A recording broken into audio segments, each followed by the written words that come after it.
여러분, 기다리고 기다리던 5월입니다. 어린이날도 있고 부처님 오신 날도 있고 쉬는 날이 많아서 좋죠. 근데 5월이 오는 걸 무서워하는 사람도 있다는데요. 그 이유는 바로 종합소득세의 달이기 때문. 생각만 해도 벌써 머리가 아픈데요. 그래서 오늘은 어려운 거 다 뺀 종합소득세 신고 방법과 2023년에 바뀐 내용까지 머니모이니 알려드릴게요. 소득세 내는 넌 모르는 이 종합소득세 내는 세계가 있단다. 먼저 종합소득세. 이거 왜 내야 할까요? 종합소득세는 우리가 1년 동안 경제활동을 하면서 번 소득에 대해 내야 하는 세금인데요. 이 6가지 중에 하나라도 있으면 세금을 내야 해요. 여기서 근로소득 있죠? 직장인들은 종합소득세 신고를 회사에서 해주기 때문에 따로 할 필요 없어요. 이게 바로 연말정산이죠.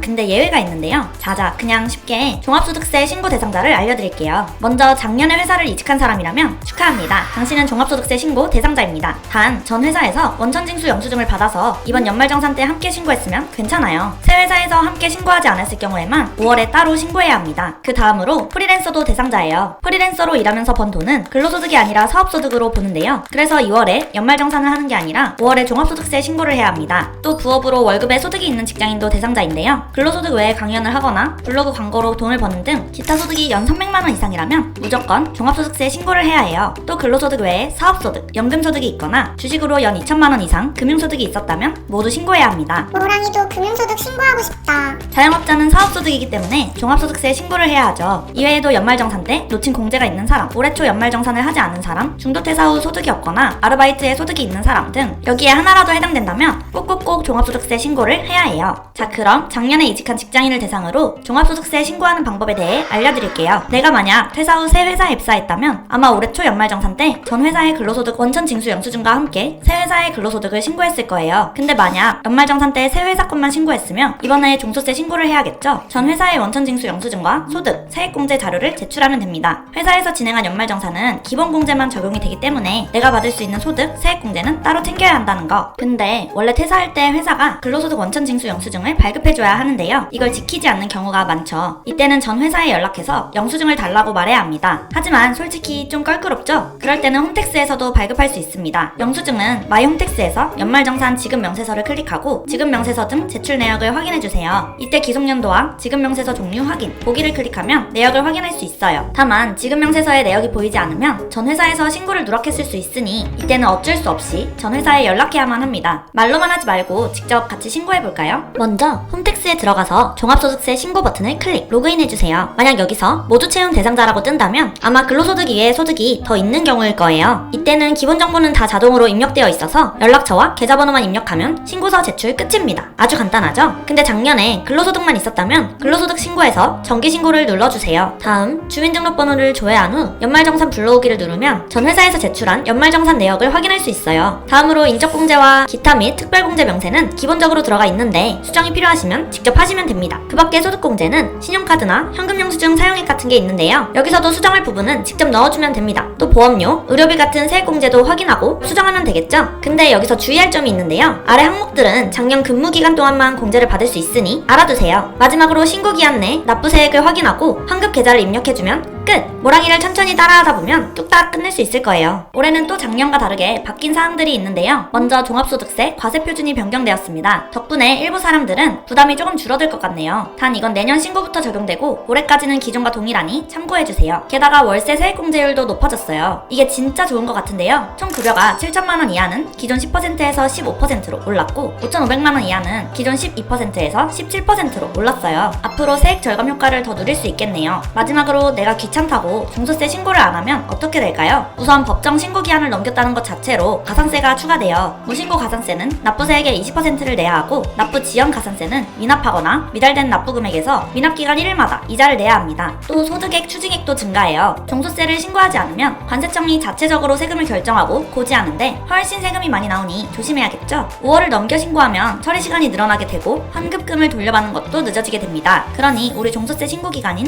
5월 1일부터 31일에 맞춰 꼭 신고하자고요. 자, 오늘의 머니모이는 여기까지. 귀찮다고 생각할 수 있지만 반드시 해야 하는 종합소득세 신고. 5월에 노는 날 많다고 잊지 말고 꼭 신고 잘하기를 이 모랑이가 응원합니다. 댓글로 여러분의 의견을 알려주세요.